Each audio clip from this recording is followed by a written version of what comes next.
కేంద్రం అఖిలపక్ష సమావేశం ముగిసింది. గంటన్నర పాటు అఖిలపక్ష సమావేశం కొనసాగింది. ఆపరేషన్ సింధూర్ విజయవంతంతో పాటు సరిహద్దు భద్రతా అంశాలను రాజ్నాథ్ సింగ్ విపక్షాలకు వివరించారు.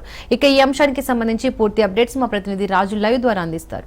రాజు, దీపిక, కొద్దిసేపటి క్రితమే కేంద్ర ప్రభుత్వం ఆధ్వర్యంలో అఖిలపక్ష సమావేశం నిర్వహించడం జరిగింది. సమావేశం ముగియడం జరిగింది. దాదాపు గంటన్నరకు పైగా కూడా ఈ సమావేశం కొనసాగింది.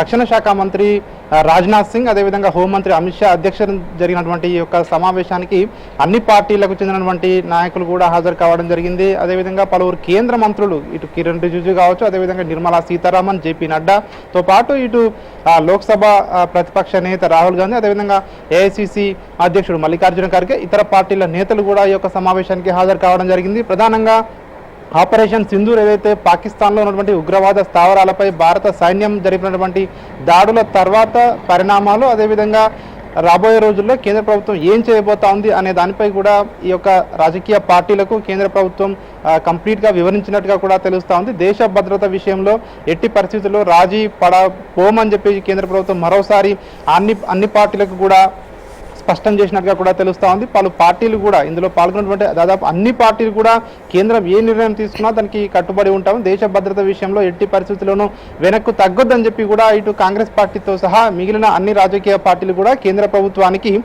ఇటు తీసుకునే చర్యలకు ఆమోదం తెలుపుతామని చెప్పి కూడా తెలిపినట్టుగా కూడా తెలుస్తూ ఉంది. ఇప్పటికే ఈ నిన్న జరిగినటువంటి ఏదైతే ఈ స్ట్రైక్స్లో దాదాపు 100 మందికి పైగా ఉగ్రవాదులు హతమయ్యారని చెప్పి కూడా రక్షణ శాఖ మంత్రి అన్ని పార్టీల యొక్క వీళ్ళకు వచ్చినటువంటి ఆల్ పార్టీ మీటింగ్లో చెప్పినట్టుగా కూడా తెలుస్తోంది. అదేవిధంగా పలు రాజకీయ పార్టీలు తమ అభిప్రాయాన్ని కూడా కేంద్ర ప్రభుత్వం దృష్టికి తెచ్చినట్టుగా తెలుస్తూ ఉంది.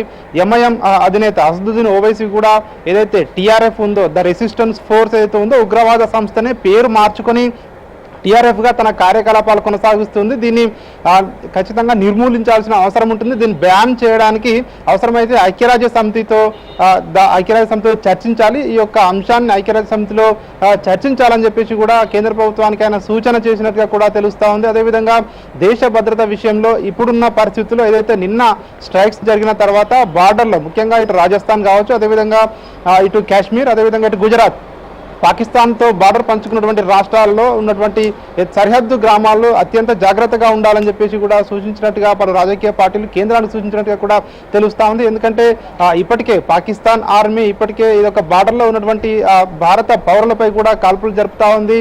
ఎందుకంటే ఇప్పటికే ఆ కాల్పులో దాదాపు 10 మందికి పైగా కూడా సాధారణ పౌరులు కూడా మృతి చెందారు. కాబట్టి మరింత అప్రమత్తతో ఉండాలి. అక్కడ గ్రామస్తులందరికీ కూడా భద్రత కల్పించాల్సిన అవసరం ఉంటుందని